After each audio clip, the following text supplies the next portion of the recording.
5 ఏళ్లు అంటే ప్రభుత్వం మంత్రి కానీ ముఖ్యమంత్రి కానీ ఎవరైనా సరే ఒక్కరోజు ఫీల్డ్కి వచ్చారా? ఒక్కరోజు వచ్చాడు ఫీల్డ్కి, అది కూడా రెడ్ కార్పెట్ వేసి పెద్ద ఎత్తున ఫీల్డ్ విజిట్ చేశాడు. మామూలు కార్పెట్ వేసుకొని ఫీల్డ్ విజిట్. ఇప్పుడు పాపం విధిలేని పరిస్థితిలో బురదలో దిగాడు.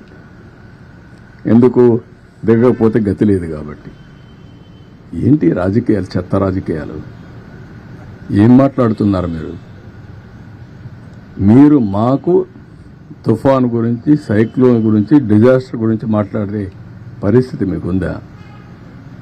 తెలుగుదేశం పార్టీ ఎప్పుడు కూడా ఒక బాధ్యత కలిగిన పార్టీ. ఎవరికి ఎక్కడ కష్టమున్నా సమర్థవంతంగా, అది కూడా ఒక శ్రద్ధతో పనిచేసే పార్టీ. పేదవాడికి ఎక్కడా ఇబ్బంది లేకుండా చేయడం కోసం అన్ని విధాల ప్రయత్నం చేసే పార్టీ.